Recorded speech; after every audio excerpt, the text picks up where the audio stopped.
Mind Control and People Control, the Technology of Psychological Warfare. From Cine Fantastique magazine, a description of Anthony Schaeffer's protagonist in the film The Wicker Man. Quote, "Carrying around in dizzying circles trying to solve it, never able to guess the true plot beyond it, although the evidence of it lies all around him."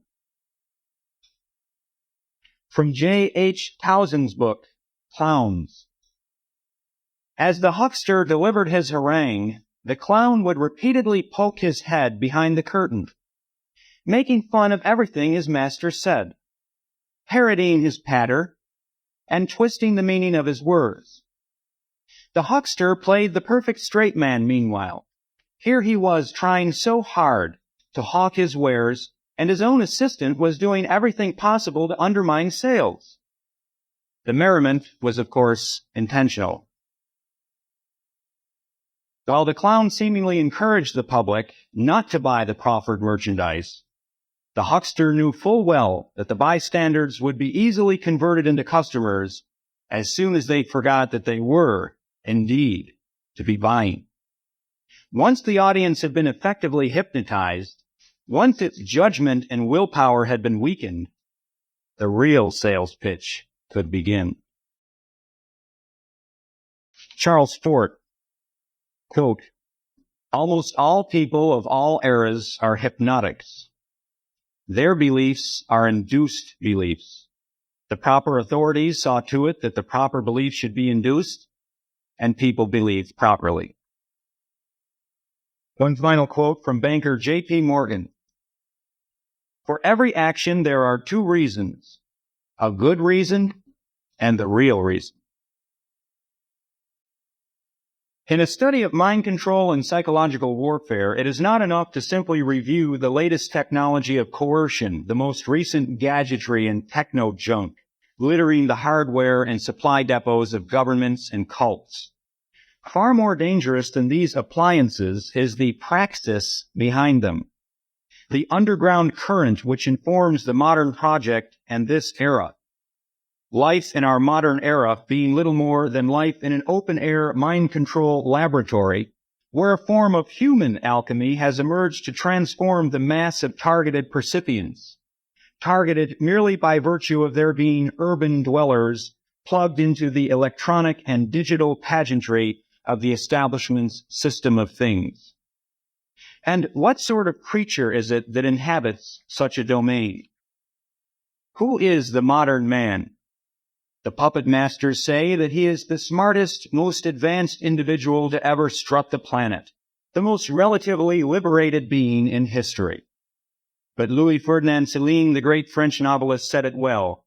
What does the modern public want? It wants to go down on its knees before money and before detritus.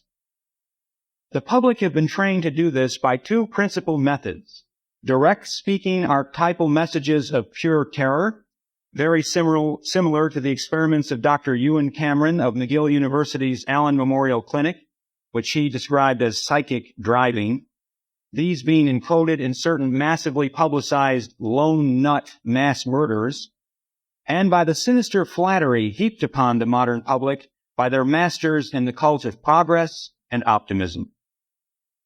The acid test of a human being's freedom and will to protect the quality of life lies in a person's attitude toward their oppressors. What is modern man's attitude toward Wall Street and the big bankers, toward Dan Rather and the ignorance-bestowing media and advertising man, toward Wilson and FDR and Reagan and the politicians who waste their sons in bankers' wars? As one writer has observed, the most amazing thing about the American people is that they are constantly defending their betrayers. Who then is the modern man? He is a mind-bombed patsy who gets his marching orders from Twilight language key words sprinkled throughout his news and current events, so that even as he dances to the tune of the elite managers of human behavior, he scoffs with great derision at the idea of the existence and operation of a technology of mass mind control. Modern man is much too smart to believe anything as superstitious as that. Modern man is, in fact, the ideal hypnotic subject.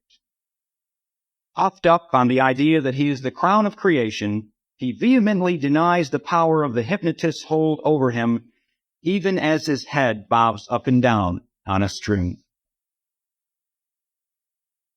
Mind control attempts to achieve within the percipient three destructive conditions: amnesia, or loss of memory, abulia, or loss of will, and apathy, or loss of interest in events vital to one's own health and survival.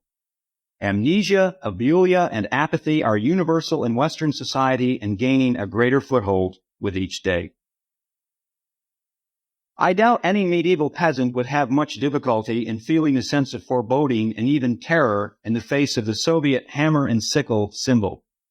Yet some modern literate people obviously don't know a thing about what that symbol represents, except on the most profane level as the implements of the farmer and the worker.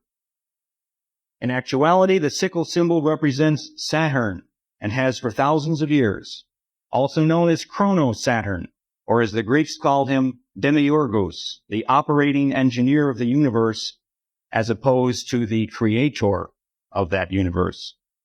In the reign of Saturn, we see exorbitant building and modeling activities, and this is reflected in the Masonic reference to their god as the big builder or architect. Well, this sounds pretty good. We all like buildings and modeling activities, nice projects along those lines, but as usual, there is more to it than that. Because this Saturnian Masonic building is building against the grain, against the natural order. You need Saturn and his architecture after Eden, after Saturn had separated the unity of heaven and earth by means of that fateful sickle. So what do we have behind the cover story about a worker's paradise in the Soviet Union? We have the sickle, the very symbol of the bisection of heaven and earth, and the destruction of paradise by material and temporal decay.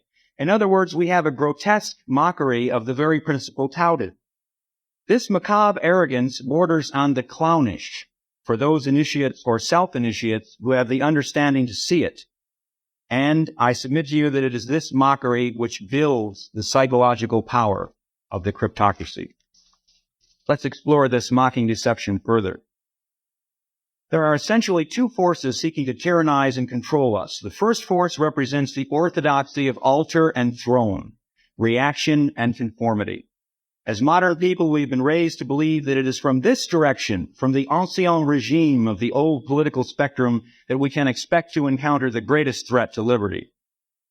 Actually, this is only a secondary threat. It is not the main threat for no other reason than the fact that we have our guard up against it.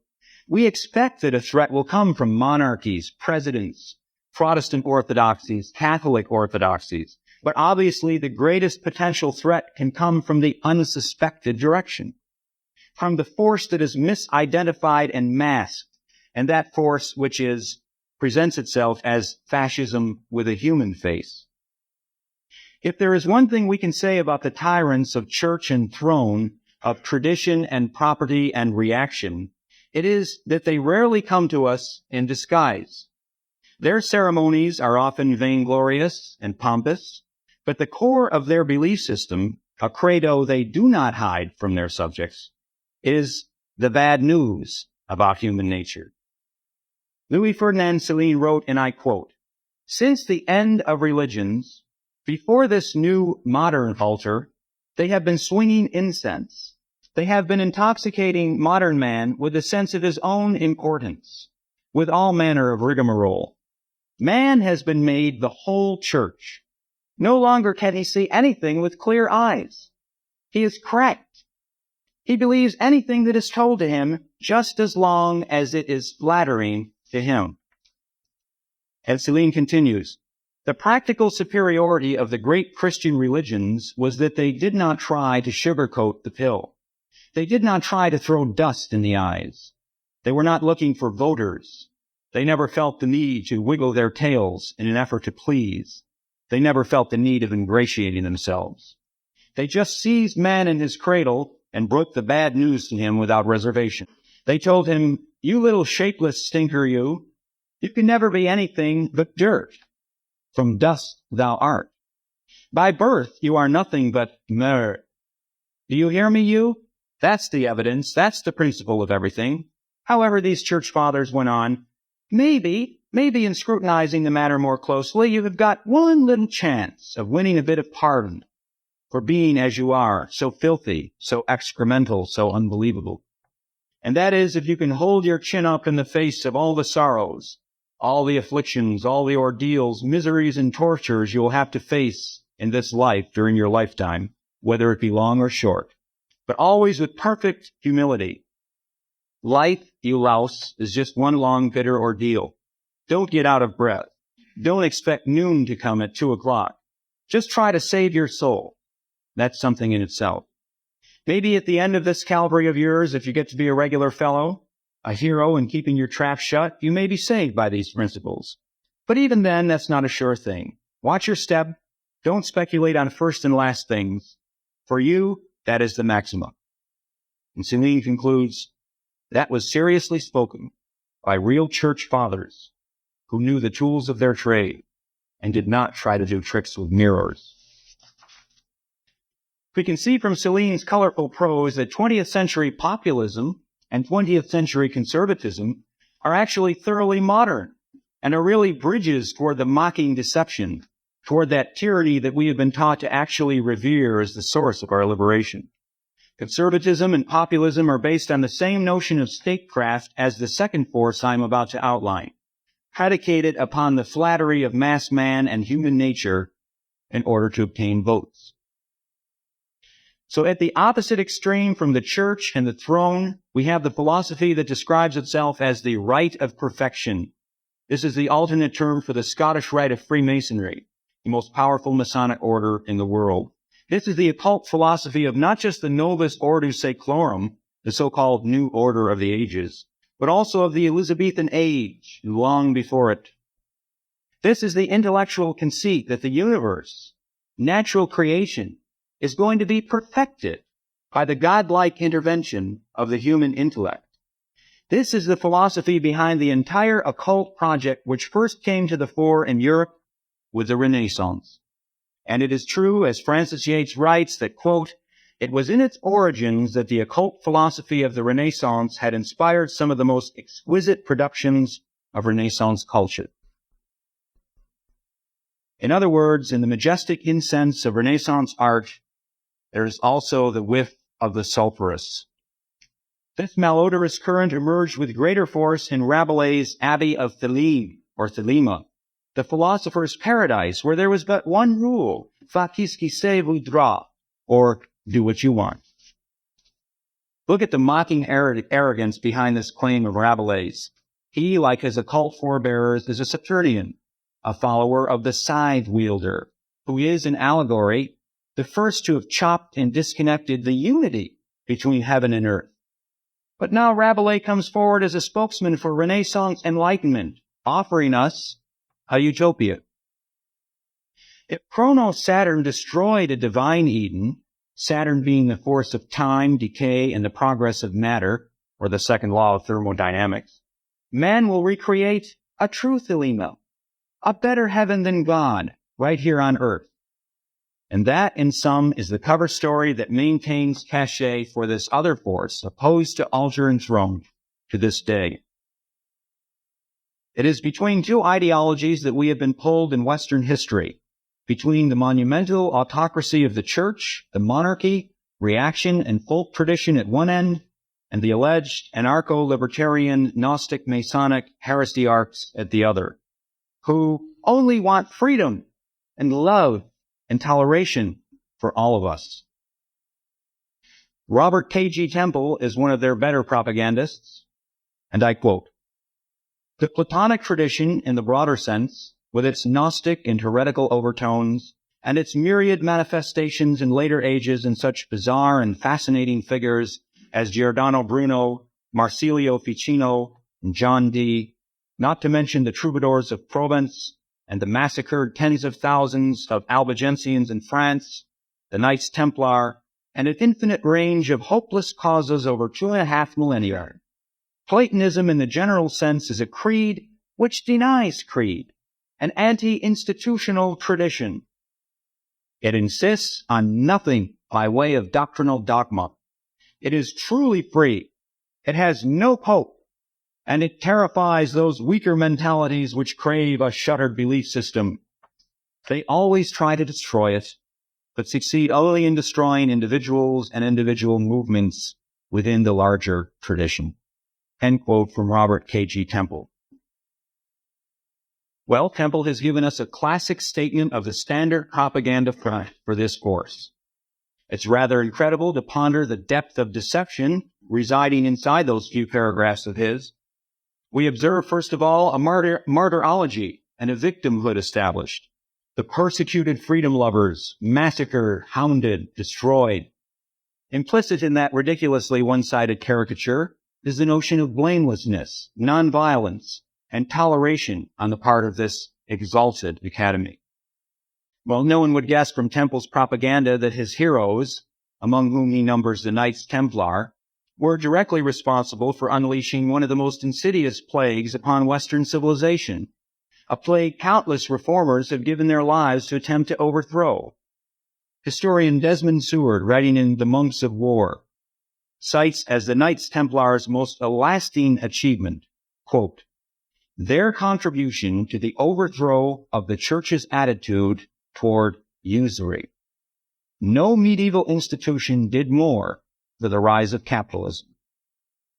This was the Knights Templars who, far from being anti-institutional, were actually the prototype of the first international bankers. The first respectable Shylocks who made extracting a pound of flesh at interest the enlightened thing to do. Temple also cites as heroes the Albigensians, those paradigms of the liberated spirit in opposition to the Church. Well, it's quite true. According to the historical record, the Albigensians were horribly repressed with great cruelty. But that fact alone must not blind us to the fact of what the Albigensians represented. One of the classic examples of hierarchical viciousness and hypocrisy and priestcraft after the Catholic Church itself. The Albigensians swore hostility against the God of the Old Testament and the whole of the material world. At least that was their propaganda cover story. Hence, the rank-and-file Albigensian was sworn to live a life of celibacy and asceticism, the better to avoid entanglements in matter and flesh. But here's the catch. There was a second class within the Albigensian religion, a ruling class, or a priest class, known as the perfecti. Now, these perfecti, or perfect ones, were supposed to all the austerities of the rank-and-file Albigensians, and then take those austerities to an even more extreme degree in what was supposed to be a life led as a perpetual Lent. But as with most organizations, and as with imperfect, flawed human nature always, there was a secret side to the perfecti class, which they chose not to reveal to the imperfect class. Since this priest class was perfect, they were above the law, and therefore the perfecti in reality practiced all forms of bodily pleasure and debauch with abandon. The Gnostic Masonic free-thinking victims, as Temple styles them, and it's not just Temple who depicts them in this way, everyone from Gary Snyder to Robert Anton Wilson to Manly Palmer Hall, and most of the intellectual establishment of our day share in his assessment. These poor, persecuted victims assassinated anyone who got in their way. One of the most brilliant and tenacious of their opponents was the Elizabethan playwright Christopher Marlowe, whose play Dr. Faustus was a stunningly devastating attack on the Rosicrucian cryptocracy. Marlowe was murdered by them, stabbed in the eye for his trouble. How different a picture history gives us of these alleged Neoplatonic rebels for tolerance and freedom and no pope and no dogma. In reality, the Thelemic current, the do-your-own-thing academy, is in fact a counter-church, with rules far more rigid than even the church system that is their rival for power and pelf. For the counter-church has one thing the church no longer retained, the patina of persecution, the advertisement of free thought, no rules, freedom, kick out the jams, and beneath that, a profound secrecy about their genuine objectives. Churchianity's dogmatic propaganda has been that God is on its side. The propaganda of the Sanhedrin, of the Masonic libertarian cryptocracy, has been that it will make every man God.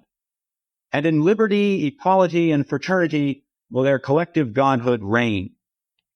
But as George Orwell stated in his anti-utopian masterpiece, Animal Farm, some are more equal than others in such utopias. Returning now to our original question of which is more dangerous a threat to individual autonomy and natural order, the threat from the tragicomic opera generals, kings, and churchmen who make no secret of their pretensions to glory and rule and the desire to dominate, or those other generals, kings, and tyrants who advance their rule under the mask of free thought, victimhood, equality, and heaven on earth. I submit that the greater threat emanates from the latter and has ever since the Renaissance. Under cover of all this finery, this exquisite liberal humanitarian enlightenment, has come a tyranny so immense it is difficult to grasp, a physical, technological tyranny as well as a tyranny of the mind. In the beginning, this horror was dressed up in the de la haute majesty of the Renaissance. Then the alchemical programming of humanity, and that, after all, is always what alchemy has really been about, the talk of baser metals and so forth being a code phrase for base humanity. The process, this intricate and delicate theater of the Thanatos, this hermetic shepherding of the sheeple, all for our own good, and parenthetically without our knowledge, took place inside the flowering of the greatest art epic in our civilization.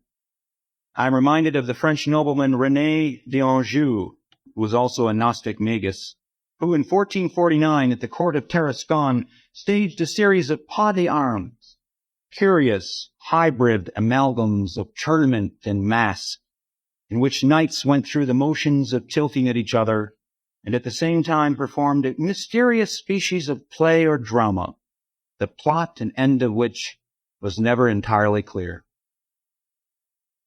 These beautifully crafted and staged plays were actually a form of psychodrama. Those who watched or partook of the ceremony were subtly influenced by these dramatic rituals. Nowadays, the engineering of the mind and the transformation of humanity is not quite as edifying or nearly as artistic. The contemporary programming of humanity is now accomplished by means of cheap dialogue and scenery, as mundane and mediocre as magazine advertisements for whiskey, as Dr. Wilson Bryan Key has documented in his book Subliminal Seduction, whereby the horrid figures of the dance macabre are scattered microscopically in ice cubes inside whiskey ads. The conscious mind doesn't perceive these, but the subconscious does.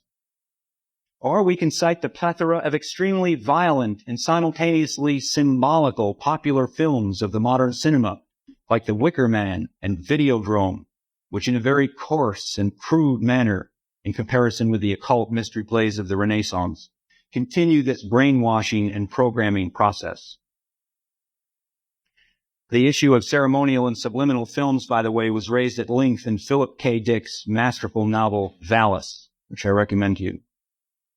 I should point out a fallacy at this juncture, which has currency among those heretics who dissent from both churchianity and all aristocracies, save the natural aristocracy, but who also grasp the more egregious tyranny and mind-napping that lurks behind the facade of the liberal, radical, revolutionary operation. This fallacy of even these independent investigators is that exposure per se of the methods and personnel involved in the cryptocracy's crimes is an ultimate goal.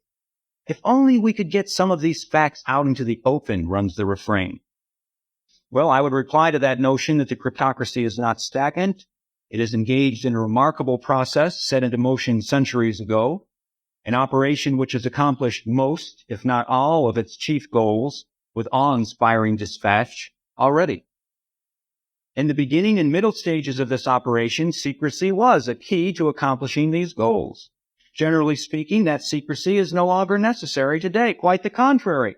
The cryptocracy has actually been determined to reveal many of its greatest secrets to we profane ones for some time now, but very few have noticed. Researchers were astonished at the wealth of material about the Gnostic Masonic occult cryptocracy, which appeared in the 1970s in two crucially important books.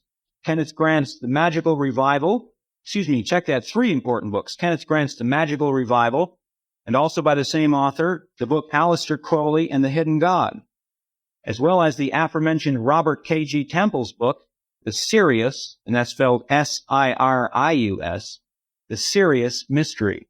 These three works, revealing secrets of the highest magnitude, which had been vigorously protected and hidden upon pain of death for centuries, and in the case of Temple's book, millennia, were published with the knowledge and approval of the heirs to this knowledge.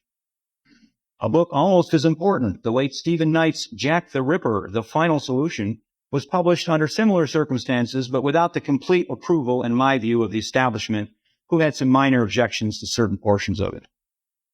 Nevertheless, the English monarchy gave Mr. Knight special access to certain key papers, which weren't supposed to be opened for several decades. And from these and his own brilliant investigative reporting, he marshaled very compelling evidence that the Ripper was none other than the royal physician to Her Majesty Queen Victoria, Sir William Gull, directly aided and abetted by two of England's highest police officials, Sir Charles Warren and Sir Robert Anderson. All three of these criminals were Freemasons of the highest rank. In fact, Warren was the founder of the research and intelligence arm of modern Masonry, the Ars Quatuor Coronatorum Lodge. You will also see a process of episodic revelations repeated time and again in these notorious lone nut assassination series. In Masonry, the lone nut is referred to in a triumvirate as the three unworthy craftsmen. The assassination of John F. Kennedy by lone nut, Lee Harvey Oswald. The assassination of Martin Luther King by lone nut, Earl Ray. And the assassination of Bobby Kennedy by lone nut, Sirhan Sirhan. In each case, at the time of the murders, both the media and the police conspired to present a united and seemingly infallible solution to these crimes, centering on allegedly ironclad and overwhelmingly irrefutable evidence that Oswald or Sirhan or Ray were the sole perpetrators of these electrifying crimes which galvanized the nation. Then, in accordance with the clockwork script, 5 or 10 or 15 years later, after the trail is hopelessly obscured and cold, a spate of tightly documented and well-researched books emerge which turn our heads 180 degrees in the opposite direction. Now we are shown a mass of evidence proving that the cops and the media had to either be idiots or conspirators to have ever believed that these spectacular hits were one-man operations. We've learned from these books that Oswald was a scapegoat, Ray a patsy, and Sirhan an OTO cultist, and we learn of their numerous, nay, legion accomplishments. If you carefully study the scenario, what you'll find is astonishing. You'll find that the after-the-fact revelations are as much a part of the assassination plot as the initial cover-up. It's a deliberate psychological process. They are taking us through a psychodrama of enormous scale, but not really different from the principle behind that pas d'armes of René d'Anjou, behind the anonymous circulation of the Rosicrucian manifestos of the early 17th century, with those mocking hints of identity contained within them. We are seeing it again now in the case of Son of Sam and David Berkowitz in New York. And this, by the way, will be our lead story in the upcoming October issue of Focus newsletter for those of you who are subscribers. A decade ago, David Berkowitz was presented as the lone nut solely responsible for the Son of Sam reign of terror between 1976 and 1977.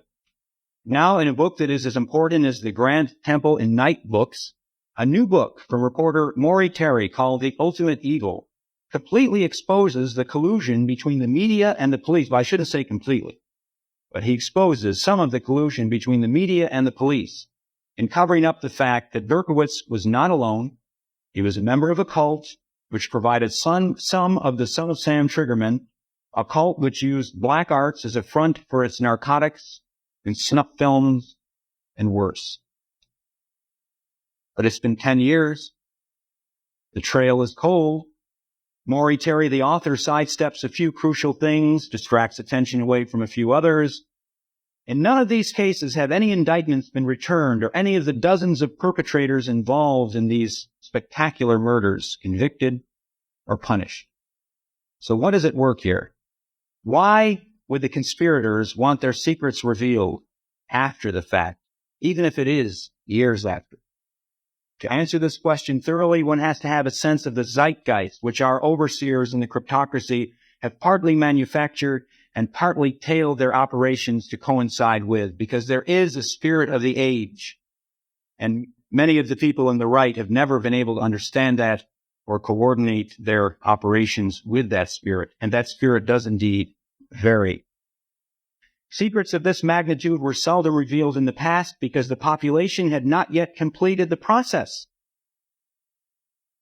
To make such perverse revelations to an unprocessed, healthy, and vigorous population, possessed of willpower and memory and an intense interest in their own survival, would not have been a good thing for the conspirators. It could have proved fatal for the cryptocracy. But to reveal these secrets to a people who have no memory, no willpower, and no interest in their own fate, except insofar as it may serve as momentary titillation and entertainment, actually strengthens the enslavement of such a people. The component of the mockery of the victim as a show of macabre arrogance, when done in a veiled or symbolic fashion, and eliciting no significant response of opposition from that victim, is one of the most efficacious techniques of psychological warfare. For within this horrific nose-thumbing, this perverse jest and clowning, is the issue of consent. Now, it's one thing for the media, the police, the judiciary, and the killers themselves to commit these terrible actions without our knowledge and consent. It's quite another matter in the realm of psychological control, public ritual, and psychodrama when these crimes are perpetrated with our consent. And it is an ancient rule of both the moral and the common law that silence connotes assent. Silence and inaction constitute consent in the face of these crimes. They brag to us about what they've gotten away with, and we're thrilled by it. That's our only response. It's thrilling. That and the wait for the next thrill. This is collective suicide, of course. This is why the general principle of exposing the conspirators, when blindly applied, is bankrupt. Exposure per se, without a strategy, is worse than useless. It actually plays into the hands of the conspirators. And by the way, to whom are you making this exposure? Exposure presupposes an audience of human beings who will fight, react, remember. I remember Bud Dwyer's suicide on television. The Pennsylvania official prefaced that televised act with a quote from his associates, who told him that, Bud, if you try to expose the wrongdoing, the American people have become so jaded about routine investigations into political corruption on TV's 60 Minutes in 2020. It's no use. So Dwyer decided that a population so jaded would need a sacrificial victim to shake it out of its slumber and its stupor. But Dwyer's televised self-immolation did no such thing, did it? Instead, it became, like virtually everything else that appears on television, a trivialized part of the entertainment extravaganza, and very little more. It merely raised the stakes for the next human life to exceed in terms of violence, horror, and brutalization as public fare. As I stated at the outset, I do not share the conceit about modern man being the best and the brightest human in history. I believe we have devolved, if anything, and while modern man is stuffed full of a tremendous amount of data of varying degrees of inanity, he is actually approaching the level of the subhuman. I submit that this process is the result of the imposition of a carefully orchestrated process of human alchemy wrought through public events which our controllers would like us to believe have nothing to do with mass psychology and everything to do with merely workaday buying and selling, civics, politics, political science, and money changer. Well, perhaps it is that the elite are mad. Perhaps that's all they are. But if they are mad, and they really do believe in their own hallucinations, then we may still wish to pay attention to these, to see what form these have taken and will take. Because these mad would-be shepherds and controllers have method in their madness and a great deal of power. They may be found in the boardrooms of our corporations, our Pentagon, our White House. Fabled alchemy had 3 goals to accomplish before the total decay of matter. The total breakdown we are witnessing all around us was fulfilled. Before I enumerate these, remember, I'm talking here about what the elite believe, the madness that they believe, and because they are powerful, the importance of explicating that, not what I believe. So alchemy had 3 goals to accomplish before the total decay of matter, the total breakdown we're witnessing, was accomplished. And these are: 1, the creation and destruction of primordial matter. 2, the killing of the divine king. And 3rd, the bringing of prima materia to prima terra. Since this cycle of time was first reborn, these were the goals of the Gnostic Rosicrucian elite. An elite not confined to hereditarily insane Roderick Usher-type mansions in New England, but as real and corporeal as the Skull and Bones organization at Yale University, to which George Bush is a charter member. The Bohemian Grove here in California. Dr. John Whiteside Parsons' Ordo Templi Orientis, also of California. Dr. Parsons, by the way, being of Caltech. General Albert Pike's Scottish and Palladian rites of Freemasonry in the American South, and a host of lesser imitators, all these cults having the highest possible offices, connections, and old boy networks. So let us give Old Scratch his due. His minions accomplished these fabled alchemical goals with a degree of efficiency and panache that we must admire, as long as we don our pathologist aprons and gloves before doing that. The creation and destruction of primordial matter was accomplished at the Kabbalistic White Head, at White Sands, New Mexico, at the Trinity site, at the beginning of the ancient road known as the Jornada del Muerto, or Journey of Death, when the first atomic bomb was exploded. That's the creation and destruction of primordial matter and alchemy. The killing of the divine king was ritualistically accomplished on the 33rd degree of parallel latitude, near the Trinity River and the Triple Underpass, on a street known to the people as Bloody Elm Street, in an area known as Dealey Plaza, the site of the first Masonic temple in Dallas, with the shattering of the head of the King of Camelot, President John Fitzgerald Kennedy. And the bringing of prima materia to prima terra was accomplished in 1969 with the Apollo flight to the moon and the returning to Earth of moon rocks, which have gone on to be used in various rituals of no mean significance. By the way, the Phoenix landing module was jettisoned into the sun in a kind of alchemical marriage of sun and moon. A Freemason and astronaut Lieutenant Colonel Edmund A. Buzz Aldrin brought with him to the moon the 2-headed eagle flag of the Knights Templar, which is now on display at the Masonic Lodge in Washington, D.C.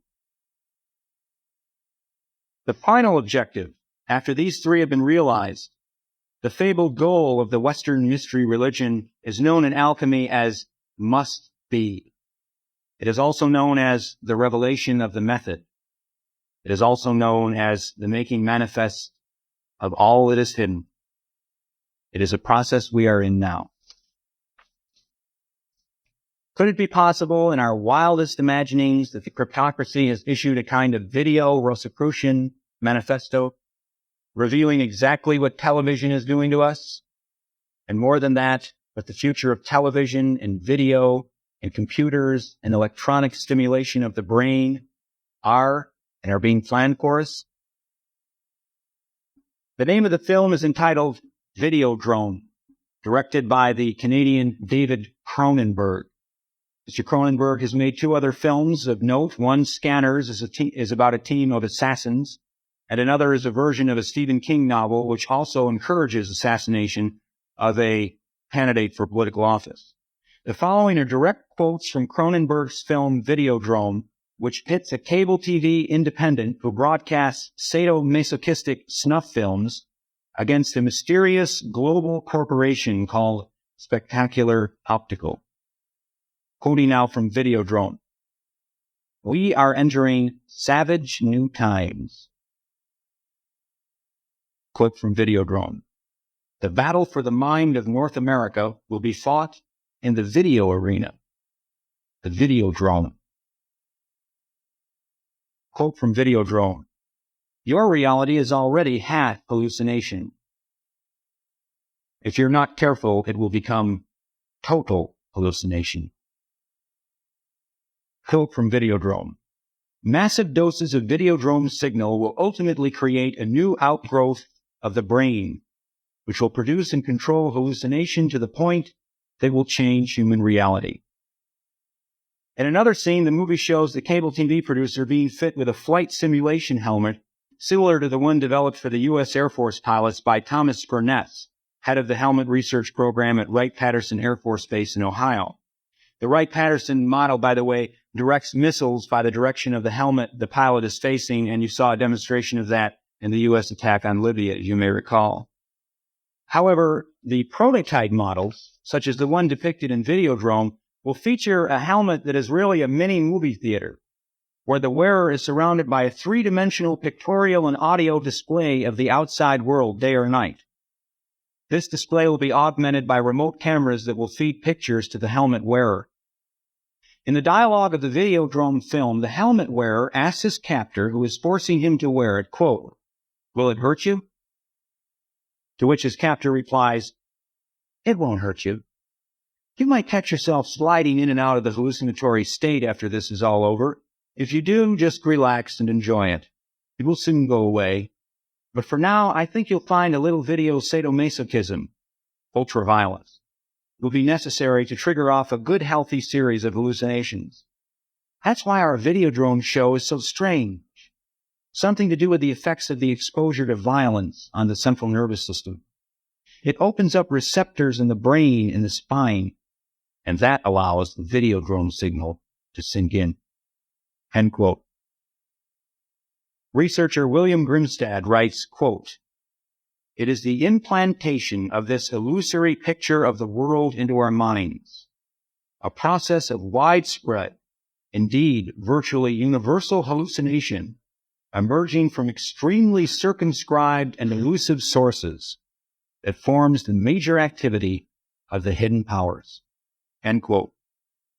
Ronald M. McRae, writing in the book Mind Wars from St. Martin's Press, declared that for the past 30 years, the Central Intelligence Agency, the departments of the Army, Navy, Air Force, and Marine Corps, as well as NASA and the Defense Intelligence Agency, have been deeply involved in occult and parapsychic research. McRae estimated the Pentagon spent $6 million on research to determine if the human brain can receive or transmit ELF, or extremely low frequency, ELF, radio waves. C.B. Baker, writing in the September 1987 issue of Youth Action News, cites ELF pulses in the 6 Hertz range as capable of producing extreme disorientation, stress, abulia, and the disruption of thinking processes. Dr. Russell Targ, a physicist with expertise in lasers, optics, and microwaves, working for a decade at SRI International on what he describes as a multi-million-dollar program of psychic research financed by the Department of Defense and U.S. intelligence agencies, said a major portion of his work dealt with the interface between the brain and the computer, bionic implants, and the creation of greater man-machine hookups. In December of 1984, Cayman Tempo, an industrial research organization based in Alexandria, Virginia, sponsored a private gathering of scientists conducting experiments in radical mind control. Among the 11 speakers at the 2-day conference were Dr. Robert Yon, Dean of Engineering at Princeton University, Dr. Harold Puthoff, of SRI International and Dr. Robert Morris of Syracuse University. The conference was attended by top government and military officials. In late 1968, the Federal Bureau of Investigation sent out anonymous messages using occult and mystical symbolism to persons who had been under FBI surveillance, according to the November 23, 1977 issue of the Torrance Daily Breeze. Our surveillance society, which boasts NASA's $189 million infrared astronomical satellite, which is capable of reading a car license plate from 560 miles above the Earth, leaves fewer and fewer private areas for the individual to find refuge inside. Electronic and laser technology are capable of reducing 500,000 acres of landscape to the dimensions of a video game for remote viewing. And I'm sure in 1 or 2 years that area will be doubled or quadrupled. These are the major methods of altering or controlling human behavior. The first is psychological, the second pharmacological, and the third electronic.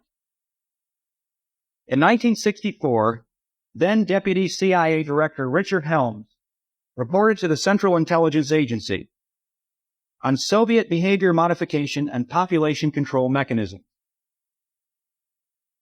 Now keep in mind as we review this material, and at one point in his report, Helms states that the U.S. government is 5 years ahead of the Soviets in this area. So I'm not just showing you this in order to do some Soviet bashing here. I'm also showing you this as a mirroring what Helms is talking about with regard to the Soviets we already possess, if you can believe Helms. By the way, this was a confidential report declassified in the mid-1970s. Says Helms, with regard to mass mind control, quote, particularly notable are attempts to use modern information theory, using information inputs as causative agents rather than chemical agents. This is a reference to what the FBI calls psycholinguistics. They have experts in this field. People are devoted to nothing more than psycholinguistics, what the Soviets call information inputs as causative agents, and which was known in the Western Hermetic tradition as Twilight language, which was represented in Freemasonry in the personification of a very strange lodge character known as Dr. Syntax. It works on the same principle as the implantation of subliminal macabre skulls and other sex and death sigils in the ice cubes and the whiskey ads, which Dr. Wilson Bryan Key has documented. And in the conscious mind misses them, but the subconscious does not. Helms is referring to what the U.S. government calls the second signal system, whereby certain keywords recognized by the unconscious as words of power capable of generating sensations of fight or flight, terror, apprehension, and so forth. And these words are tied into scenarios, rituals, ceremonies, lone nut killings that are highly publicized. The process is continued. For example, in Son of Sam, you had a very strange letter written to Jimmy Breslin, which I feel the cult knew ahead of time Breslin would give maximum publicity to. And they sprinkled some of these onomythological words of power, psycholinguistics, if you have to have the modern scientific jargon for it. And one of those was King Wicker. It was very interesting that that word happened to crop up. Time limitations forbid me to go into that. But if you make a study of sacrifices and ritual murders, you'll find King Wicker and Wicker cropping up repeatedly. Helms continues. Current research indicates that the Soviets are attempting to develop a technology for controlling the development of behavioral patterns in accordance with politically determined requirements of their system. Furthermore, the same technology can be applied to more sophisticated approaches to the coding of information for transmittal to population targets in the battle for the minds of men. Some of the more esoteric techniques, such as the Soviets call it biological radio communication, now this is Helms speaking, are receiving some overt attention, end quote. Helms adds that the trend in Soviet mind control was towards cybernetics, the use of machines as control mechanisms. You should also be aware that Helms states, and I want to emphasize this sentence, quote, there is no evidence that the Soviets have any techniques or agents capable of producing particular behavior patterns which are not available in the West, end quote. In other words, what Helms is reporting about the Soviets is old hat here. According to researcher Walter Bauert, The term cyborg was coined in the mid-60s by C. Maxwell Cade and was first used to describe a human body or other organism whose functions are taken over by various electronic or electrochemical devices. Bauer continues, quote, "It soon became clear to the cryptocracy that electronic brain stimulation held the greatest promise for specific, selective mind control. Electronic stimulation of the brain, when used in conjunction with psychosurgery and behavior modification, offered unlimited possibilities. Human experimentation was undertaken in quest of the most reliable and absolute method of remote control of the mind." At the outset of this paper, I described the condition of modern man as that of a guinea pig forced to reside within the confines of a gigantic open-air alchemical mind control laboratory. That's quite an enormous statement. I'd like to document that for you. A powerful radio signal that may be affecting human health has been monitored in several Eugene, Oregon locations and in the air 3,000 feet above the city, proclaimed the Eugene Register Guard on March 26, 1978. The source of the radio signal is unknown. Thus did Eugene, Oregon become the first major population center to suffer the effects of electromagnetic biohazards. Shortly before the Register Guard printed the story, a middle-aged Eugene man named Walter Dopowski came down with symptoms remarkably similar to those attributed to microwave sickness.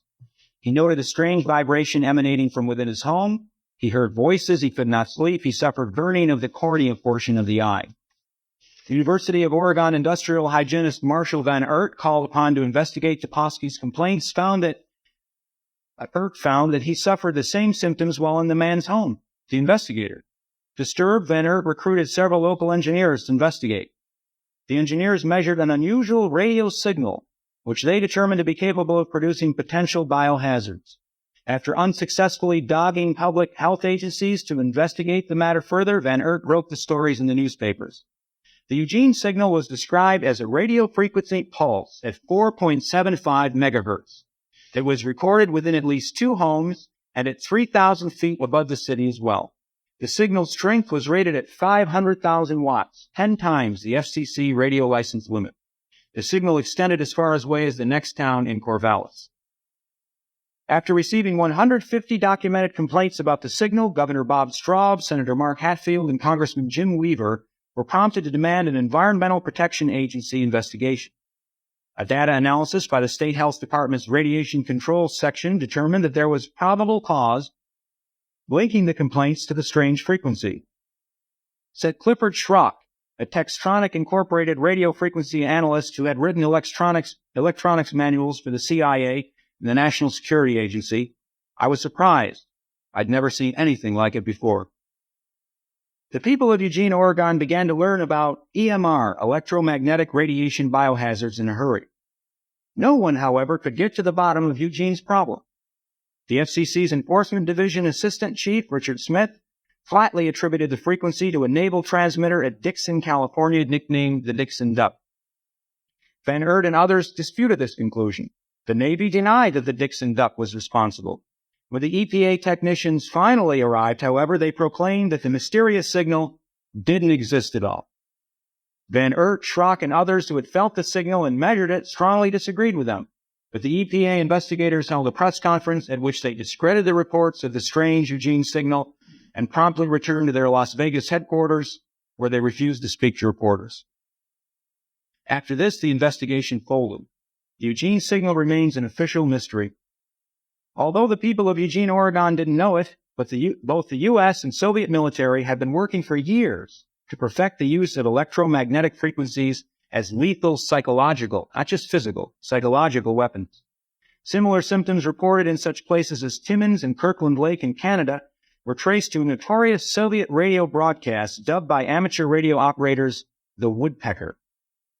These effects bear a strong resemblance to the biohazards inherent in invisible weapons like the electromagnetic pulse under development by both the Pentagon and the Soviet Union. Some of you may be familiar with that supposedly has the ability to disable all electronic communications and equipment in the target country. On October 14, 1976, radio communications throughout the globe were disrupted by powerful radio waves emanating from the Soviet Union. The broadcasts appeared irregularly and varied between very high and very low frequencies. When the U.S., Canada, Great Britain, and the Scandinavian countries protested the broadcast, the Soviets apologized, blaming the disturbance on unnamed experiments. After this, the nature of the wavelengths changed, and huge electromagnetic thousands of miles long, penetrating the Earth and extending into the ionosphere. Because of its characteristic sound, the signal was dubbed the woodpecker. The sound which ham radio operators heard all over the world sounded like the tapping of a pencil on a table at between 8 and 14 times a second. The wavelength was traced to alleged experiments in the Soviet cities of Riga and Gomel. The standing waves accompanying these experiments stretched down both coasts of North America and along the eastern frontier of the Soviet Union. The woodpecker had been blamed for subsequent shifts in weather patterns resulting from altered trade winds. The change of winds created a drought in western United States with severe effects on farming and the U.S. economy. But the potential effect of these standing waves on human beings is cause for much greater concern. Just as the human body's nervous system operates electromagnetically, so the Earth has an electromagnetic sphere, which scientists claim can be altered to produce dramatic weather shifts. In fact, the Earth's ionosphere oscillates at approximately the same frequency as human brain waves, making it a perfect carrier off of which electromagnetic radiations in the brainwave range can be bounced without any change of frequency. The relationship between the electromagnetosphere and the electromagnetic basis of the human body can be exploited as a strategic weapon. Everyone has experienced mental changes and emotional shifts during changes of weather. Imagine the power open to those who, by flicking a switch, could control the Earth's atmosphere and change not only the weather, but the brain waves of entire populations. Both the U.S. and Soviet government know that a strong pattern exists correlating geophysical phenomena and political disturbances, health, and mood swings. For these reasons, the woodpecker signal alarmed the U.S. intelligence community. Arrayed against this astounding technology and the occult history behind it, against the backdrop of machine man, ritualistic assassinations, serialized terror murders, and the ubiquity of the ultraviolet Videodrome signal, which after all is nothing more than television, is the second law of thermodynamics. By this natural law, order tends to degenerate, even the new order of the ages. Our would-be psychic engineers and human alchemists are well aware of the nearness of midnight in this their cycle of time. Within their own script, the crowning achievement, the jewel in the scepter of their conspiracy, which they have managed to project down the distant corridors of history from the mists of time, by their reckoning, this checkmating move will occur with the rebuilding of the so-called Third Temple of Solomon, where now stands the Islamic religion's third holiest shrine, the Dome of the Rock. Curiously, this is the goal not only of the fundamentalist, Zionist, so-called Christians, but also of the Masonic Order, which features graphic depictions of this temple and most of their critical symbolism. For this temple is itself the alchemical project in microcosm, the yin and yang of the Western mystery religions. On the one side, we see it supported by a pillar marked Boaz, representing the Kabbalistic Zohar, or Book of Splendor, as it is known to its enthusiasts, containing what they claim is the mystical knowledge of the hidden. At the other extreme, the temple is also supported by a pillar marked Joachim, representing the Babylonian Talmud, the rationalist, precise, legalistic, pharisaical aspect of this temple. It has been the power of the Kabbalah, with its knowledge of the mechanisms related to the inherent illusory quality of the material universe, which has informed the hyper-rational, bureaucratic, Talmudic agencies which have executed its mandates. The transmission of this temple symbolism, this great microcosm, into Christendom into Freemasonry, and now emerging in the egregious form of TV evangelists. This came about through the great Renaissance alchemist Marsilio Ficino's co-conspirator Pico della Miranda. It was in 1486 that Pico went to Rome with his 900 theses, among which were the Kabbalistic theses. Recall that up until this point in the history of the West, the concept of man being subject to natural law had never been overthrown. Call that concept God, divine providence, or heaven's will as you like. It was understood to the foundation of Europe and even of dignity of man, which became famous as Pico's oration on the dignity of man, which became famous as the proclamation and manifesto of the Renaissance view of man and his position in the world, of the Renaissance magus, whose dignity is described in Pico's address. This magus was depicted as a lofty figure endowed with powers of operating on the world, of perfecting an as yet imperfect nature. Of course, these were not the original ideas of Pico della Miranda. These were Kabbalistic concepts. Pico had been initiated into this transmission by a Jewish Kabbalist who went under the moniker Flavius Mithridates. Historian Frances Yates, writing in her important book, The Occult Philosophy in the Elizabethan Age, states, and I quote, "What can have been Flavius' motive in thus encouraging and directing Pico towards his momentous adoption of Kabbalah into Christianity remains a problem and one which awaits further investigation." End quote. Well, I submit to you that the answer to this momentous enigma is everywhere around us. Jesus Christ in the apocryphal Gospel of Thomas says, "The kingdom of heaven is upon the earth, and men see it not." Christ was referring to the natural order, the extravagant beauty, the very divinity of creation untampered. Arrayed against this has been the occult maxim that creation is not really divine or perfect, but it will be made so by the intervention and imposition of human brain power, the imposition of what that temple represents. That is the occult project arrayed against the divine creation, an insane egomania which has had to falsify human perception and control and distort our cognition. Their achievement has meant the destruction of nature and the buildup of an artificial world, as artificial as the chemicals in our air and our water and our soil, as artificial as the false simulated reality of the digital and electronic video computer universe, which millions of people spend more and more time immersed within. As artificial and false as the great hoaxes and impostures of the 20th century, from extermination in homicidal poison gas chambers and gas mobiles, to the veneration of murderers, usurers, and traitors to kith and kin as our immortal statesmen and heroes. We inherited a natural paradise, but many saw it not.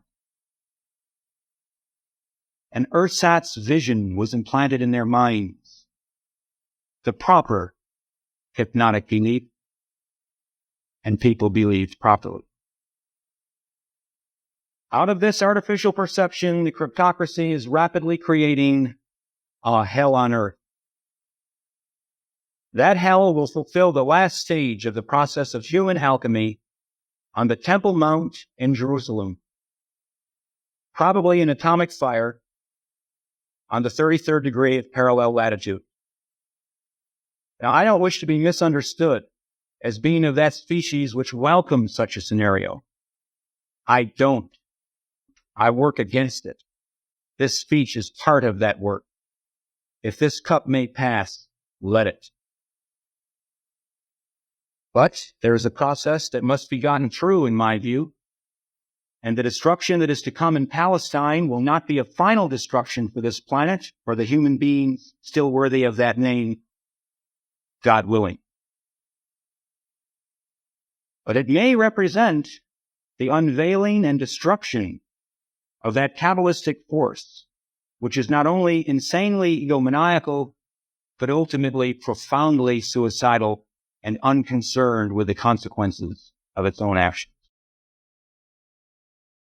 It may also represent the dawning of another cycle of history.